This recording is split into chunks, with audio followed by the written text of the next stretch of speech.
कहानी है रामपुर गांव की, जहां के मर्द महिलाओं को हमेशा नीचा दिखाने की कोशिश में रहते। अरे अभी तक खाना नहीं आया क्या? मुझे एक और शादी करने की जरूरत है। नहीं जी नहीं, ऐसा मत करना, वरना मैं कहाँ जाऊंगी। खाना लेकर मैं अभी आई जी। गांव की पंचायत में भी फैसले हमेशा औरतों के खिलाफ ही रहते।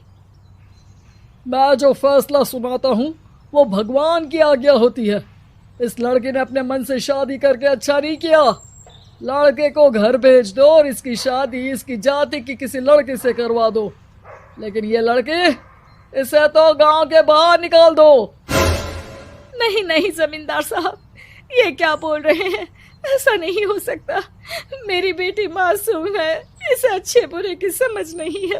अरे कहाँ जाएगी ये बेचारी? कहाँ जाएगी? इतनी चिंता है तो पूरे परिवार का गांव निकाला कर देते हैं। बेचारे पूरे बसे बसाए परिवार को गांव छोड़ना पड़ता है। चाहे जो हो, अगर बेटियों को कंट्रोल नहीं कर सकते तो गांव में रहने का कोई मतलब नहीं है। यहाँ औरतों को दब कर रहना होगा। कोई भी अपने हिसाब से कुछ नहीं कर सकता, सब ईश्वर की मर्जी से ही होगा। तभी गांव का एक आदमी दौड़ा दौड़ा आता है। सरपंच साहब, जमींदार साहब, वो कालिया है ना, उसकी बेटी पढ़ने के लिए शहर जा रही है। अच्छा, ये कब हो गया? और कालिया की हिम्मत कैसे हो गई ऐसा करने की? लेकर आओ उसे और उसकी बेटी को। बस फिर क्या था, हाजिर हो जाते हैं कालिया और उसकी बेटी सरपंच के सामने।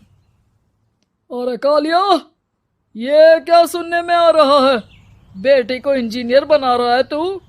और ये बता, गांव में तो स्कूल नहीं है, फिर कहां से इतनी क्लास पास कर गई तेरी बेटी? राधा, जो कि कालिया की बेटी है, उसे लगता है कि सरपंच उसकी तारीफ कर रहे हैं। सरपंच जी, मैंने ऑनलाइन पढ़ाई की है, डिस्टेंस लर्निंग से। सभी में मैंने अच्छे नंबर पाए हैं, जिसे देखते हुए शहर की इंजीनियरिंग कॉलेज में मुझे स्कॉलरशिप मिली है।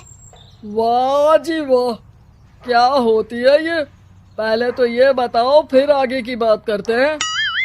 पूरा गांव राधा की बात सुन रहा था और राधा बोलती जा रही थी। तो ऐसे मैं फ्री में एक अच्छी शिक्षा लेकर गांव में जो कुछ परेशानियां हैं, जैसे बिजली, पानी और इंटरनेट जैसी समस्याओं के लिए काम करूंगी। मैं गांव को शहर से जोड़ने के लिए पुल का निर्माण करवाने का प्रस्ताव रखूंगी। मुझे पूरी उम्मीद है कि जल्द ही हमारा गांव भी तरक्की की राह पर चल पड़ेगा। राधा की बात सुनकर सारे गांव वाले ताली बजाने लगते हैं। सरपंच को समझ नहीं आता कि वो क्या करे। चुप रह नादान लड़की, गांव के खिलाफ जाने के लिए तुझे गांव से बेदखल कर दिया जाएगा, वो भी पूरे परिवार के साथ। और हाँ, अगर ठीक से गांव में रहना चाहती है तो ये पढ़ाई लिखाई छोड़ दे। हम तेरे लिए गांव का कोई होनहार लड़का देखेंगे। तभी गांव का एक आदमी बोल पड़ता है। अरे नहीं नहीं सरपंच जी, राधा बिटिया जो बता रही है, अगर वैसा हो जाए तो हम लोगों को पैसा कमाने के लिए बाहर नहीं जाना पड़ेगा। हाँ जी, और ना ही कोसों दूर पानी के लिए भटकना पड़ेगा। हमारे बच्चे भी अच्छी पढ़ाई कर सकेंगे और आगे बढ़ेंगे, ना कि हमारी तरह खेती करते बैठेंगे। क्यों गांव वालों, राधा बिटिया का साथ देना चाहिए ना। सरपंच देखता है कि गांव राधा के साथ है तो वो चुप हो जाता है। वो घर आकर अपने सलाहकार से बात करता है, जो बहुत ही चालाक किस्म का इंसान होता है। अरे सरपंच साहब, आपको बहुत ही होशियारी से काम लेना पड़ेगा। एक बार गांव तरक्की कर गया, यहाँ के बालक पढ़ लिए तो कोई ना पूछेगा आपको। और फिर ये जो बेटा और बेटी है ना आपके, इनको भी आम लोगों की तरह ही जीवन जीना होगा। हाँ, लेकिन करे तो क्या करे? वो ना आप मुझ पर छोड़ दीजिए, बस मैं जैसा बोलूं करते जाइए। अगले रोज सुबह जब गांव वाले सोकर उठते हैं तो राधा के घर के बाहर और साथ ही वो लोग जिन्होंने राधा का सपोर्ट किया था, उनके घर के आगे लाल रंग से कल आऊंगी लिखा होता है। कल आऊंगी, यह क्या होता है? अरे यह तो खून से लिखा है, लगता है कोई भूत प्रेत या चुड़ैल का साया है। चलो सरपंच जी के पास चलते हैं। सभी सरपंच के पास जाकर उसे सारी बात बताते हैं। अरे ये तो बड़ी मुश्किल की बात है। चलो मैं एक बाबा को जानता हूँ, उन्हें बुला लेता हूँ। सरपंच बाबा को लेकर गांव के घर के बाहर जाता है। ओहो, तो ये वो चुड़ैल है जो उन लोगों को निशाना बनाते हैं जो गांव को बदलने का सपना देखते हैं। वो गांव को ऐसे ही संपन्न देखना चाहती है, वो नहीं चाहती कि कोई बाहरी यहाँ का कायाकल्प करे। क्या तुम लोगों में से किसी ने गांव को बदलने की सोच रखी है? तभी राधा की माँ रोते रोते आती है। मेरी राधा घर से गायब हो गई है। अरे कोई तो बचाओ, मेरी बच्ची कहाँ गई?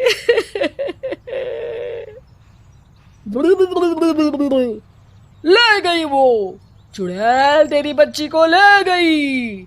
अब वो उसे श्रापित करके छोड़ेगी, उस पर चुड़ैल का साया हो जाएगा। तभी बुरी सी हालत में राधा भी वहां आ जाती है। उसके बाल चुड़ैल की तरह फैले होते हैं और कपड़ों में खून लगा होता है। सभी राधा को देखकर डर जाते हैं। माँ, पता नहीं मुझे कौन उठा कर ले गया था। अरे दूर दूर हो जा चुड़ैल, अब हम लोग इस गांव में नहीं रुकेंगे। अरे कैसे बातें कर रहे हैं आप? कल तो आप मेरे भरोसे गांव का हुलिया बदलने, अपने बच्चों को पढ़ाने और तरक्की उन्नति की बात कर रहे थे, तो आज क्या हो गया आपको? ये फिर तुम लोगों को बहकाएगी। ये चुड़ैल गांव में आ चुकी है, ऐसे ही ये तुम्हारे घर के बच्चों को भी ले जाएगी। गांव वाले राधा को गांव से बाहर निकाल देते हैं। उसके माँ बाप रोते रहते हैं, लेकिन गांव वाले नहीं मानते।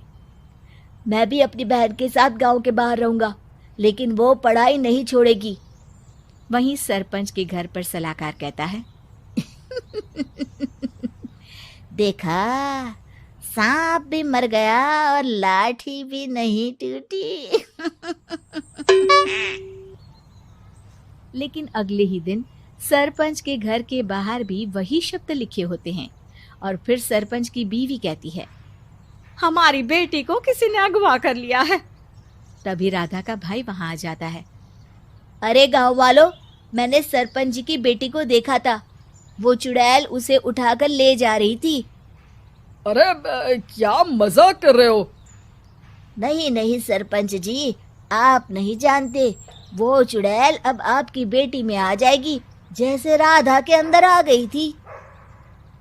तभी सरपंच की बेटी वैसी ही हालत में वहां आती है जैसे राधा आई थी। पापा, पता नहीं कैसे मैं गायब हो गई थी। चुड़ैल, इसके अंदर भी चुड़ैल का साया है, मारो इसे। अरे नहीं नहीं, इसे भी राधा के पास गांव के बाहर ही भेज दो। अरे चुप रहो, मेरी बेटी कहीं नहीं जाएगी और चुड़ैल वुड़ैल कुछ नहीं होता है। अरे कैसे बात कर रहे हो सरपंच जी? आप तो बोल रहे थे कि आपका फैसला भगवान का ज्ञान होता है, तो अपने पर बात आई तो अब आप ऐसे बोल रहे हैं। अरे ना ना ना, आपको अपनी बेटी को त्यागना ही होगा। अरे बुलाओ बाबा को। राधा का भाई बाबा को ले आता है, जिसे अब गांव वालों के डर के कारण सच बोलना पड़ता है। मैं कोई बाबा नहीं हूँ, मैं तो मोची था। ये सलाहकार महोदय ने मुझे कहा था एक्टिंग करने को। अब वो मुझे पैसे देने वाले हैं। अब मुझे माफ कर दो। गलती हो गई, मुझे माफ कर दो। तभी वहां राधा आ जाती है। देखा सरपंच जी, जब गांव के बच्चे साक्षर होंगे तो आप जैसे लोगों की चालाकी नहीं चलेगी।